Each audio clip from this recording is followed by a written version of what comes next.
Hello friends. Electronics में सबसे पहला कंपोनेंट जो है वो है रजिस्टर।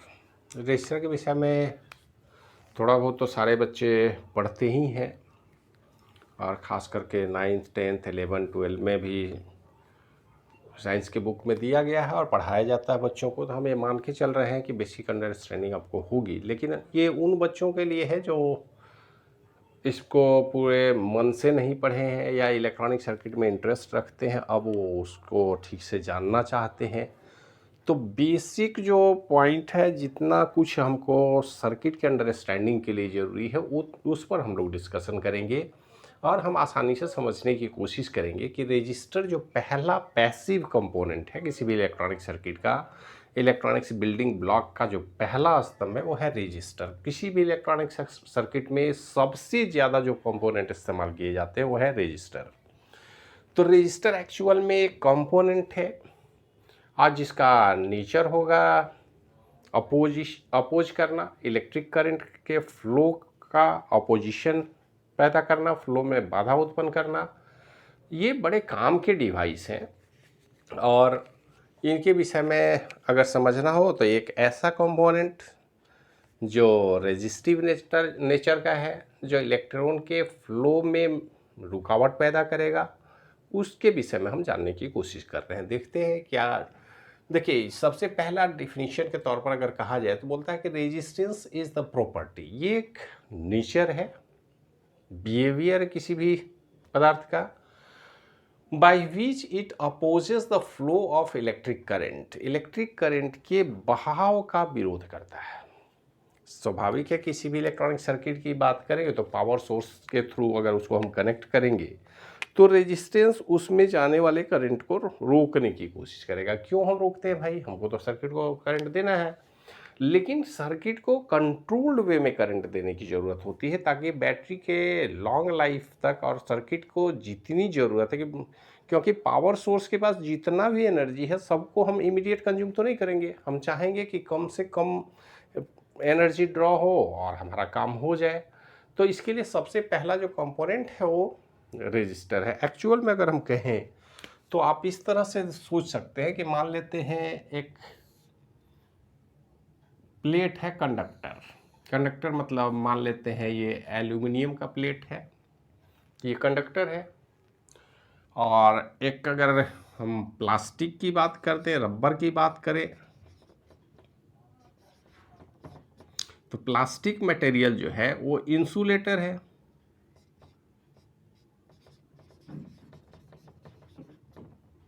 और ये है कंडक्टर है। अब ज़रा सा देखिए कि एल्युमिनियम जो मटेरियल है वो इलेक्ट्रिसिटी को कंडक्ट करता है, इजीली फ्लो करता है। हर जगह ले जाने के लिए हम एल्युमिनियम वायर, कॉपर वायर का इस्तेमाल करते हैं। लेकिन प्लास्टिक जो है वो प्योर इंसुलेटर, उससे करंट पास नहीं कर सकता है। ये जो मटेरियल की प्रॉपर्टी है रेजिस्टेंस, वो इसी के बीच की प्रॉपर्टी है। ये जाने तो देता है लेकिन रोकता है, कम फ्लो होगा करंट। तो करंट की जो रेजिस्टिव प्रॉपर्टी है, जब रेजिस्टर बनाने की बात होगी तो वो कितना करंट रोकेगा, इसके आधार पर इसका जो यूनिट है जिसको हम लोग बोलते हैं, it is measured in ohm. Resistance जो प्रॉपर्टी है इसको हम मेजर करते हैं ओम में। तो इसके मेजरमेंट की बात होगी तो ओम में। अब सवाल है कि प्रैक्टिकल कितने रेजिस्टेंस की बात करेंगे हम सर्किट में, कौन से रजिस्टर लगाए जाते हैं, कितने अलग अलग वैल्यू के रजिस्टर पाए जाते हैं मार्केट में। तो इसको डिस्कशन तो अगले लेक्चर में हम करेंगे डिटेल से, लेकिन पहले ये हम जानने की कोशिश करेंगे प्रैक्टिकली 0.5 ओम मतलब 1/2 ओम, हाफ ओम। तो ये हाफ ओम से लेकर के 22 मेगा ओम तक होता है। अब यही जो मान लेते हैं, इसको हम कंडक्टर मानते हैं, तो यहाँ पर थोड़ा सा रेजिस्टिव प्रॉपर्टी अगर बढ़ाएंगे तो ये हाफ ओम हो जाएगा, और यहाँ पर मैक्सिमम में हम जाएंगे तो 22 मेगा ओम की बात हम करेंगे। अब इससे ऊपर अगर हम बढ़ेंगे तो ये फिर इंसुलेटर हो जाता है। इंसुलेटर मतलब आइडियल रेजिस्टर। ऐसा मटेरियल जिससे करंट पास होने की कोई संभावना ही नहीं हो, तो अगर 22 मेगा ओम से हाई रेसिस्टिविटी है तो वो हमारे लिए इंसुलेटर है। इंसुलेटर और कंडक्टर के बीच में सिर्फ हम रेजिस्टेंस की बात करते हैं, और जो इलेक्ट्रॉनिक सर्किट में रजिस्टर यूज किए जाएंगे वो हाफ ओम से लेकर के 22 मेगा ओम तक के रजिस्टर इस्तेमाल किए जाते हैं। अलग अलग वैल्यू के आते हैं। जनरली जो वैल्यू उपलब्ध है मार्केट में उस पर डिस्कशन आगे हम करेंगे, लेकिन आपको ध्यान में रखना है कि किसी भी रजिस्टर का अगर मार्केट में हमें परचेज करने जाना हो, मार्केट में हम इलेक्ट्रॉनिक कंपोनेंट के दुकान में जाएं, अगर हम चाहें कि रजिस्टर किस वैल्यू का होगा, तो निश्चित रूप से हाफ ओम से लेके 22 मेगा ओम के बीच ही होगा। ऐसा नहीं होगा कि 30 mega ohm, 50 mega ohm, 100 mega ohm का रजिस्टर मार्केट में उपलब्ध नहीं है, यूज भी नहीं किया जाएगा। मैक्सिमम जो इलेक्ट्रॉनिक सर्किट में हम लोग इस्तेमाल करते हैं 22 मेगा ओम, ये मैक्सिमम रेंज है। ये आप रेजिस्टिविटी का रेंज आप मान सकते हैं जो इसका उपयोग हम इलेक्ट्रॉनिक सर्किट में करते हैं। तो ये बात हो गई। तो इसी तरह के रजिस्टर अवेलेबल है, रजिस्टर्स आर अवेलेबल। अब सवाल है कि इस रजिस्टर के टाइप कितने हैं। तो देखिए, जितने भी रजिस्टर अभी तक बनाए गए हैं उनको दो ग्रुप में तो हम बांट ही सकते हैं बड़े आराम से। और वो दोनों ग्रुप में क्या होगा, एक तो रजिस्टर फिक्स होगा। फिक्स रजिस्टर कहने का मतलब जिसके वैल्यू को एक बार बन जाने के बाद, जैसे हम लोग प्रोग्रामिंग में करते हैं कांस्टेंट में कोई बदलाव नहीं हो सकता, एक बार जो वैल्यू असाइन करना है कर दीजिए आप। वही काम यहाँ है कि इस रजिस्टर को बनाने के समय ही इसका वैल्यू फिक्स कर दिया जाता है और वो पूरे लाइफ टाइम तक बना रहेगा, वो मेंटेन रहता है। तो फिक्स रजिस्टर वो रजिस्टर है जिसके वैल्यू को कभी भी बदला नहीं जा सकता। एक निश्चित वैल्यू के लिए वो डिज़ाइन किया जाएगा, बनाया जाएगा, और जब भी यूज होगा उसी वैल्यू के अगेंस्ट इस्तेमाल किया जाएगा। अगर वैल्यू डेविएट कर जाता है, किसी कारण से कुछ बदलाव भी होता है, तो फॉल्टी रजिस्टर होगा, उसको हम हटा देंगे। उसको बाद में बदलने की कोई गुंजाइश ही नहीं है, तो उसको हम बोलते हैं फिक्स्ड रजिस्टर। और फिक्स रजिस्टर भी दो तरीके से बनाए जाते हैं, एक कार्बन कंपोजिशन और दूसरा वायर वुंड। अब कार्बन कंपोजिशन की बनाने की प्रक्रिया अलग है, वायर वुंड की अलग प्रक्रिया है। तो कैसे बनाए जाएंगे कार्बन कंपोजिशन रजिस्टर, इस पर भी डिस्कस किया जाएगा डिटेल में। लेकिन अभी हमको सिर्फ ये याद रखना है कि दो तरह के रजिस्टर है, एक कार्बन कंपोजिशन रजिस्टर आता है, दूसरा वायर वुंड। सबसे ज़्यादा इलेक्ट्रॉनिक सर्किट में जो इस्तेमाल किए जाएंगे वो कार्बन कंपोजिशन रजिस्टर आपको मिलेंगे। कार्बन कंपोजिशन रजिस्टर बिल्कुल छोटे आकार में, छोटे साइज के होते हैं, और इसमें आप देखेंगे अलग अलग कलर स्ट्रिप बनाए जाते हैं।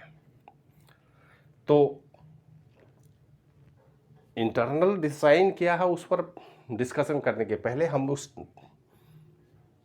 टाइप की बात कर रहे हैं जो जो रजिस्टर मार्केट में उपलब्ध है। तो आप मार्केट में कार्बन कंपोजिशन रजिस्टर खरीद सकते हैं।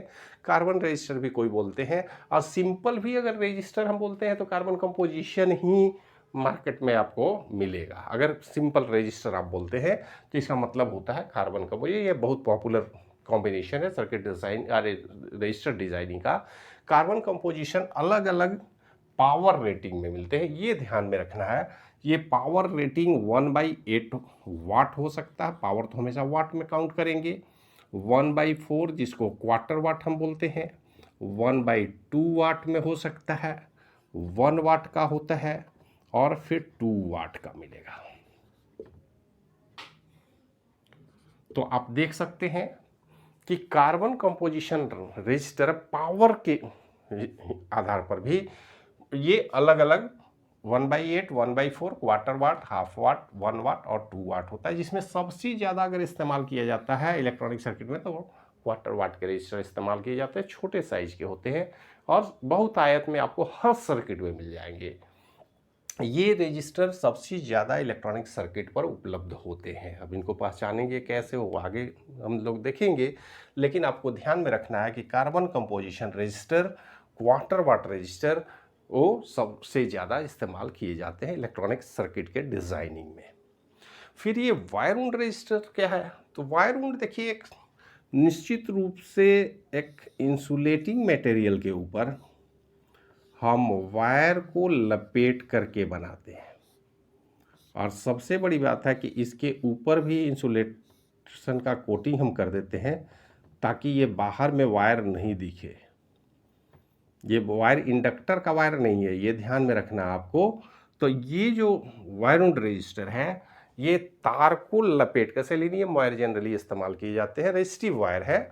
और इस तरह के रेजिस्टिव वायर आप हीटर वगैरह में देखते हैं लपेट के बनाया जाता है, उसी को सेरेमिक रॉड पर अगर लपेट करके पैक कर दिया जाए तो ये रजिस्टर वायर उंड रजिस्टर है। वायर उंड रजिस्टर भी इसी वैल्यू में मिलेगा, हाफ से 22 मेगा ओम ही होगा। लेकिन ये जितने भी रजिस्टर हैं तो वायर उंड रजिस्टर जनरली ये तो एक तो फ्यूजेबल रजिस्टर होते हैं, मतलब फ्यूज की तरह काम करेंगे, या हाई पावर रेटिंग में, मतलब 2 वाट तक तो कार्बन कंपोजिशन उपलब्ध है। लेकिन अब 3 वाट की बात हो, 5 वाट की बात हो, 10 वाट रजिस्टर की बात हो, तो ये सारे हाई पावर के रजिस्टर की जब बात होगी तो वहाँ पर कार्बन कंपोजिशन रजिस्टर हम नहीं लगा करके इस्तेमाल करेंगे वायर उंड रजिस्टर को।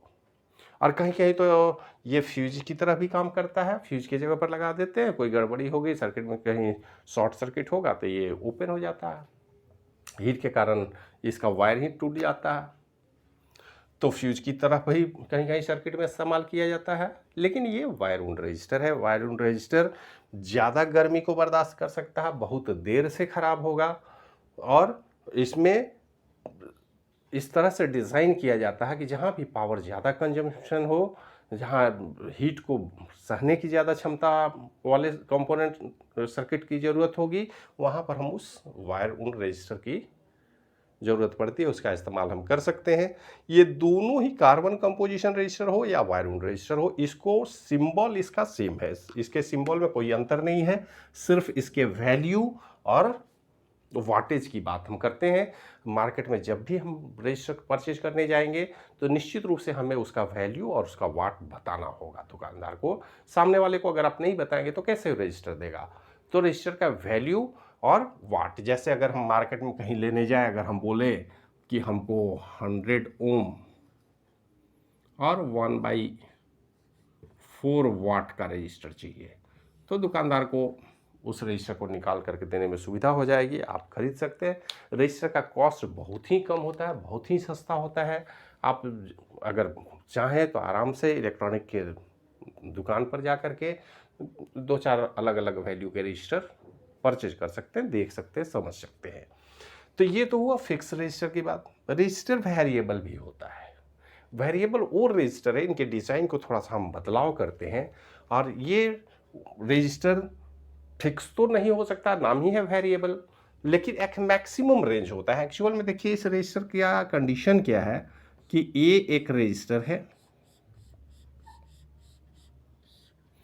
और यहाँ से हम कोई अगर वेरिएबल पॉइंट निकाल लें तो इन दोनों के बीच के रेजिस्टेंस का जो वैल्यू होगा उसको आप स्लाइड करके ऊपर या नीचे कर सकते हैं। मान लेते हैं इस पूरे रजिस्टर का वैल्यू है 10 किलो ओम, 10 के। तो अगर इस पॉइंट को हम यहाँ कर दें तो इस पूरे रेंज में 10, मतलब यहाँ और यहाँ के बीच क्या होगा, 10 के वैल्यू होगा। इसको यहाँ रखें तो हो सकता है अगर मिडिल में है तो 5 के हो, अगर यहाँ करेंगे तो हो सकता है ये 0 वैल्यू हो। तो इस वैल्यू को अगर हम चाहें तो स्लाइड करके घटा या बढ़ा सकते हैं। इस तरह के बहुत सारे इलेक्ट्रॉनिक सर्किट में हमको रेजिस्टेंस के वैल्यू को रन टाइम में कम या ज़्यादा करने की ज़रूरत होती है। जितने भी कंट्रोल सर्किट पहले बनाए जाते थे, अब भी बनाए जाते हैं, जिसमें रेडियो वगैरह सेट में देखिए, आप अपने मोबाइल सेट में देखिए, साउंड को बढ़ाने घटाने का काम हम रेजिस्टेंस वेरिएबल रजिस्टर के सहयोग से करेंगे।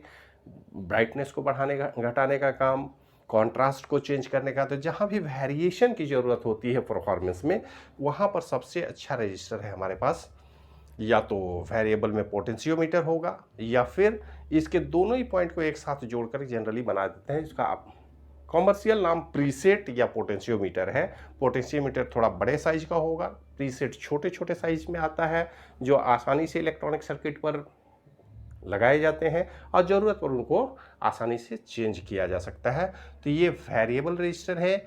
फिक्स और वेरिएबल रजिस्टर के सिंबल को आसानी से आपको पहचानने आना चाहिए। क्योंकि सर्किट जब डिज़ाइन किया जाएगा तो ये सिंबल ही रिप्रेजेंट करेंगे कि रजिस्टर फिक्स है या वेरिएबल है। अगर वेरिएबल है तो वहाँ पर फिक्स लगाने की ज़रूरत नहीं है, और अगर फिक्स है तो उसमें वेरिएबल नहीं लगा सकते हम जनरली। और इनका डिज़ाइन भी अलग अलग तरीके से होता है, इसलिए सर्किट में कहाँ पर क्या डिज़ाइन किया गया उस तरह से हम सर्किट के अंदर रजिस्टर का उपयोग करेंगे। तो ये तो बात हो गई रजिस्टर के टाइप की। दो ही टाइप की बात हमने की, फिक्स और वेरिएबल।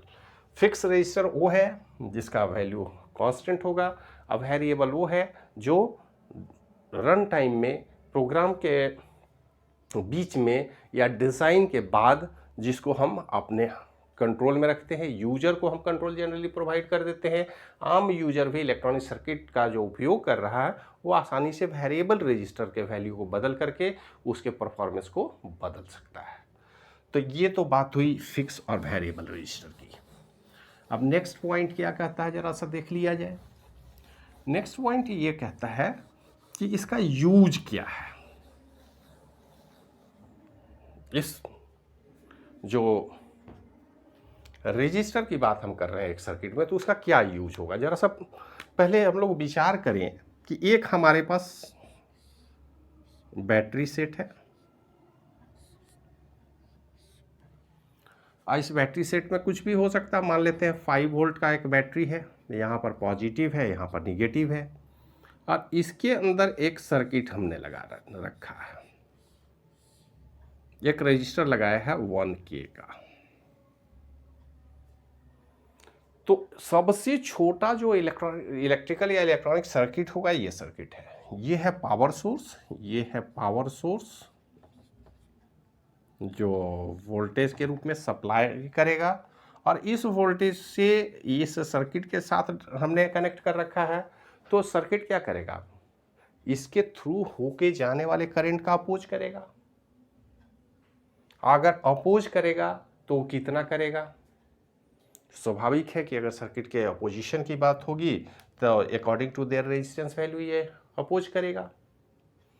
अगर हम यहाँ पर मान लेते हैं एक रजिस्टर नहीं लगाते हैं, सीधे इसको जोड़ देते हैं, तो ये शॉर्ट सर्किट हो गया। अब कभी करंट जो जाएगा वो सीधे यहाँ से पास कर जाएगा, इधर से जाने की क्या ज़रूरत है उसको, इधर अपोजिशन है, इधर से शॉर्ट सर्किट है। लेकिन शॉर्ट सर्किट करने से बैटरी को पॉजिटिव से निगेटिव में जोड़ देंगे तो काम क्या होगा, वो तो बैटरी के कारण एनर्जी को आप बर्बाद कर रहे हैं। तो कभी भी ऐसी सर्किट तो हम लगाएंगे नहीं। अब जरा सा विचार कीजिए कि यहाँ पर एक और सर्किट हम लगा लें। ये रेजिस्टर है 1K का और ये है 100 ओम। अब जरा सा आप विचार कीजिए अब क्या होगा। तो यहाँ पर जो करंट का फ्लो होगा, ये अगर I1 है, यहाँ पर अगर I2 करंट, स्वाभाविक है कि यहाँ से जो पावर चलेगा उसको तो दो रास्ते मिलेंगे, एक इधर से जाएगा, एक इधर से जाएगा। जिधर अपोजिशन ज़्यादा होगा उधर करंट कम होगा, जिधर अपोजिशन कम होगा करंट ज़्यादा होगा। ये बेसिक कॉन्सेप्ट है। तो सबसे पहला काम किसी भी सर्किट में करंट को कंट्रोल करने के लिए हम इस्तेमाल करते हैं रजिस्टर। पहला पॉइंट क्या, करंट कंट्रोल इन सर्किट। सर्किट में करंट को कंट्रोल करना होगा तो हम इस्तेमाल करेंगे रजिस्टर। दूसरी बात, अगर मान लेते हैं ये तो हमारा करंट का कंट्रोल की बात हो गई। अब जरा सा इसमें थोड़ा बदलाव हम करें।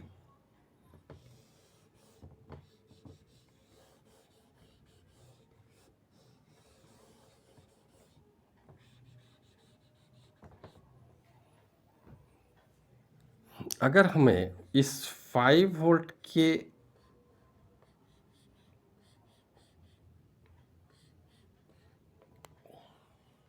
यहाँ पर हम 1K और यहाँ भी 1K का रजिस्टर लगा दें,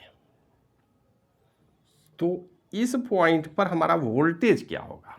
यहाँ पर तो +5 वोल्ट होगा, यहाँ पे 0 वोल्ट होगा, हमने निगेटिव से लगा रखा है। इस पॉइंट पर हमको मिलेगा 2.5 वोल्ट। तो अगर किसी सर्किट में हमको आगे कहीं पे 2.5 वोल्ट की ज़रूरत है तो यहाँ भी कोई रजिस्टर हम लगा सकते हैं। तो देखिए, वोल्टेज अगर ड्रॉप करना हो, सर्किट में वोल्टेज डिवाइड करना पड़ता है, जैसा कि हम आसानी से समझते हैं कि किसी भी माइक्रो प्रोसेसर की बात होगी, इलेक्ट्रॉनिक सर्किट की बात होगी, अब तो इंटीग्रेटेड सर्किट का ज़माना है, तो उसके अलग अलग पिन पर अलग अलग वोल्टेज देने की ज़रूरत होती है। अलग अलग वोल्टेज हम अलग अलग पावर सोर्स से तो नहीं दे सकते हैं। एक ही पावर सोर्स में अगर वोल्टेज अलग अलग ड्रॉ करना हो तो वो काम भी हम यहाँ कर सकते हैं। तो control voltage inside circuit, circuit के बीच में अंदर में कहीं भी वोल्टेज अगर कंट्रोल करना हो, वोल्टेज ड्रॉप कराना हो, तो ये काम भी हम इसी सर्किट से कर सकते हैं। तो जनरली यूज किसी भी इलेक्ट्रॉनिक सर्किट में दो ही काम हम करते हैं, या तो हम करंट को कंट्रोल करते हैं या फिर वोल्टेज को डिवाइड करते हैं। तो यहाँ कंट्रोल वोल्टेज मतलब डिवीजन ऑफ वोल्टेज। तो सर्किट में अलग अलग वोल्टेज का डिवीजन करना हो या फिर सर्किट के अंदर करंट को कंट्रोल करना हो, ये दोनों ही काम ये रजिस्टर कर सकता है। और सबसे बड़ी बात है कि ये पैसिव कंपोनेंट है, बड़ा सिंपल सा कंपोनेंट है, तो इसके लिए एसी और डीसी का कोई फर्क नहीं है। ये अल्टरनेटिव करंट पर भी वही काम करेगा जो डायरेक्ट करंट पर करेगा। इसके लिए करंट के टाइप से इसके बिहेवियर या नेचर को कोई बदलाव नहीं होता है। एसी डीसी दोनों के लिए इसका व्यवहार बिल्कुल सामान्य है, एक जैसा है। तो ये भेद नहीं करता है, ये सिंपल सा है। लेकिन काम इनका इलेक्ट्रॉनिक सर्किट में या तो करंट को कंट्रोल करना होगा या वोल्टेज को डिवाइड करने के लिए हम इस कंपोनेंट का इस्तेमाल कर सकते हैं। अगर इलेक्ट्रॉनिक सर्किट को ठीक से समझना हो तो कम से कम रूल तो बहुत है, थ्योरम है, अलग अलग लॉ है, लेकिन हमें ये तीन लॉ को विशेष रूप से समझने की जरूरत है। पहला ओम्स लॉ, दूसरा किरचॉफ्स का करंट लॉ और तीसरा किरचॉफ्स का वोल्टेज लॉ। तो इसको समझने के लिए हम इसी सर्किट का सहारा ले सकते हैं। जरा सा देखिए क्या होता है। ओम्स लॉ की अगर हम बात करें तो ये हमारे पास पावर सोर्स है, एक रेजिस्टर हम यहां लगाते हैं। तो इस सर्किट के थ्रू इस पूरे सर्किट में कितना करंट पास करेगा, इसके लिए सिंपल सा लॉ है ओम्स लॉ। ओम्स लॉ क्या कहता है? V is equal to I into R. ये स्टैंडर्ड लॉ है, standard formula V is equal to I R, जो सारे बच्चे जानते हैं, अब भी जानते होंगे। तो इसका इस्तेमाल करके हम ये तो पता कर सकते हैं इसमें सर्किट में करंट कितना पास होगा। अगर ये रजिस्टर है हमारे पास 1 के, तो आप आसानी से कैलकुलेट कर सकते हैं कि V is equal to I into R. I हमें पता लगाना है और आर है 1000, मीन्स आई इजक्वल टू 5/1000। इसको अगर हम डिवाइड करें तो क्या हो जाएगा? 0.2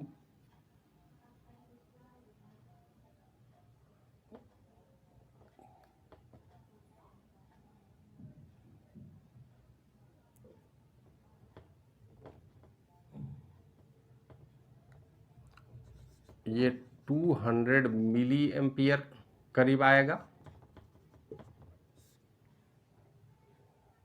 अगर 1000 का रजिस्टर हो तो 1000 से डिवाइड करेंगे तो ये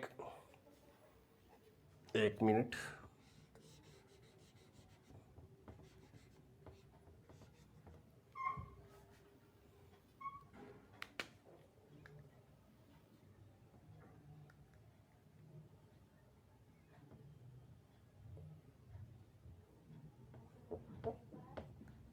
जिसको ऐसे समझे V is equal to I R. तो R इजक्वल टू क्या हो जाएगा? अगर यहाँ पर हम इसी फॉर्मूला को इस्तेमाल करें तो R इजक्वल टू V/I। तो 5 हमें निकालना R, तो अब इसको हम ऐसे कर लेते हैं, I इजक्वल टू V/R। तो 5/100 ये अगर हम करें तो कितना होगा? इसको डिवाइड कर लेंगे, 0.000 002, ये 002 जो है वो क्या होगा, एम्पियर। तो इस एम्पियर को हम मिली एम्पियर में कर सकते हैं।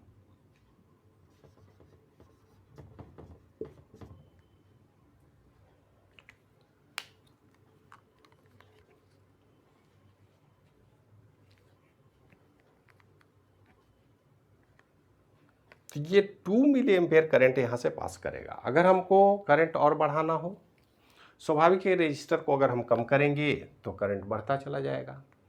रेजिस्टर को अगर हम 500 कर दें इस 1K को,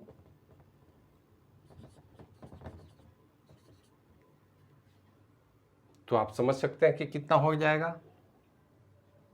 यहाँ 10 मिली एम्पियर करंट पास करने लगेगा।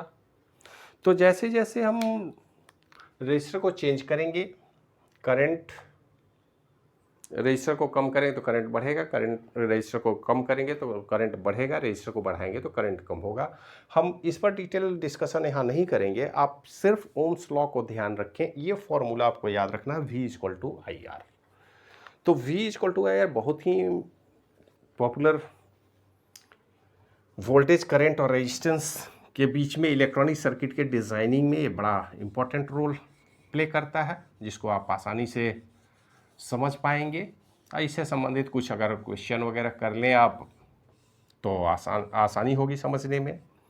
तो ये तो हो गया ओम्स लॉ। दूसरा एक बड़ा इम्पोर्टेंट लॉ है जिसको किरचॉफ्स का करंट लॉ कहा जाता है। करंट लॉ क्या करता है, ज़रा सा इस बात को देखिए। अगर हम इस सर्किट की बात करें तो यहाँ से करंट पास करता है, लेकिन अगर यहाँ पर हम 2 पॉइंट बना लें और दोनों ही पॉइंट से करंट को आगे की ओर बढ़ाएं, ये सर्किट कंप्लीट कर दें, क्योंकि सर्किट अगर आप कंप्लीट नहीं करेंगे तो करंट पास नहीं करेगा, ये तो सीधी सी बात है। अब यहाँ पर इस पॉइंट की, इस जंक्शन की बात करें, यहाँ पर एक रजिस्टर है, एक रजिस्टर है, हो सकता है दोनों रजिस्टर सेम वैल्यू के हों, ये भी 1K का हो, ये भी 1K का हो, तो यहाँ से करंट डिवाइड हो जाएगा दोनों पाथ में। तो ये जो हमने करंट कंट्रोल करने की बात है, तो इस रजिस्टर से करंट कंट्रोल होगा। किरचॉफ्स का करंट लॉ क्या कहता है? किरचॉफ्स का करंट लॉ का सिंपल सा कॉन्सेप्ट है कि किसी भी जंक्शन पॉइंट पर यहाँ से आने वाला करंट मान लेते हैं अगर I है, और यहाँ से निकलने वाला करंट I1 और I2 है, तो किरचॉफ्स का करंट लॉ का कहना है कि किसी भी जंक्शनल पॉइंट पर आने वाले करंट और जाने वाले करंट का वैल्यू बराबर होता है। मतलब किसी भी पॉइंट, जंक्शन पॉइंट पर करंट का कोई लॉस नहीं होता है।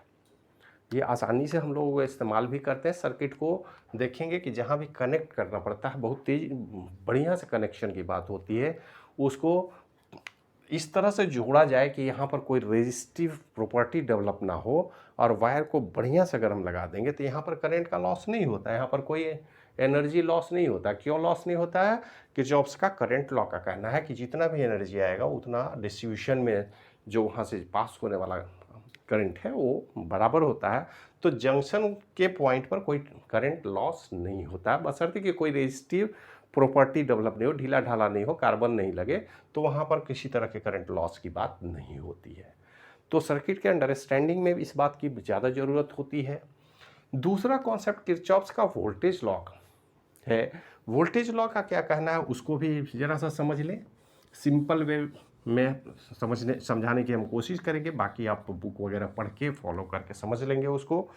ये वोल्टेज लॉ क्या कहता है कि मान लेते हैं ये सोर्स वोल्टेज है और यहाँ पर हमने 2 रजिस्टर लगा रखा है। यहाँ पर वोल्टेज जो ड्रॉप होगा V1 और V2, अगर मान बराबर है तो V1 V2 भी बराबर होगा, ये तो आप समझ रहे हैं। इसी के पैरेलल में एक और सर्किट हम लगा दें।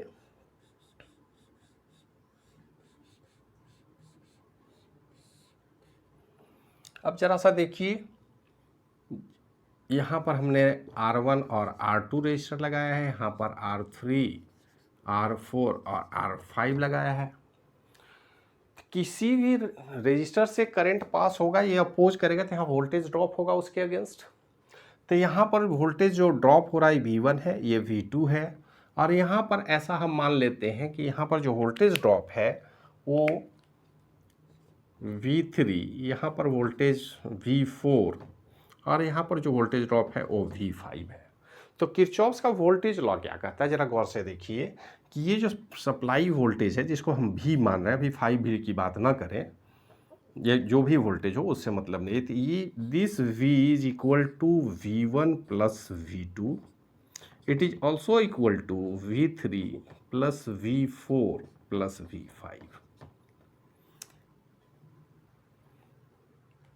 ऐसा हो सकता है कि ये सारे रजिस्टर एक ही वैल्यू को हों, मतलब अगर हम register R1 is equal to R2 is equal to R3 is equal to R4 is equal to R5 is equal to 1K, इसी को हम यूज कर लें, तो ये सारे रजिस्टर सेम वैल्यू के हैं, लेकिन वोल्टेज ड्रॉप यहाँ पर अलग होगा और यहाँ पे अलग होगा। मतलब सीधी सी बात है कि किसी भी सर्किट में जो वोल्टेज ड्रॉप है वो रजिस्टर के वैल्यू पर डिपेंड नहीं करता, ये आपके डिज़ाइनिंग पर डिपेंड करता है। अगर सेम वैल्यू का 2 ही रजिस्टर लगाएंगे तो इसके अगेंस्ट वोल्टेज ड्रॉप वही, अगर 5 वोल्ट है तो 5 वोल्ट होगा।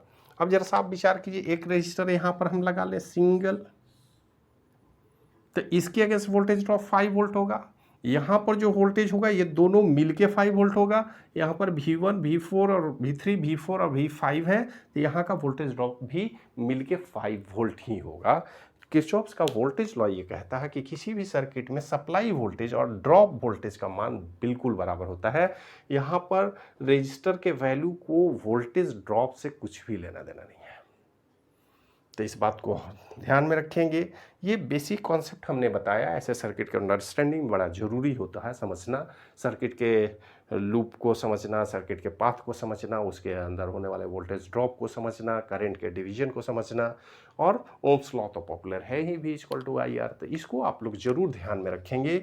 और एक रजिस्टर क्या कर सकता है, रजिस्टर से संबंधित जो लॉ है, फिक्स रजिस्टर के टाइप है, और रजिस्टर का जनरल अवेलेबिलिटी किस वैल्यू में अवेलेबल है, और उसका डेफिनेशन या प्रॉपर्टी क्या है, इसके विषय में डिस्कशन हमने किया।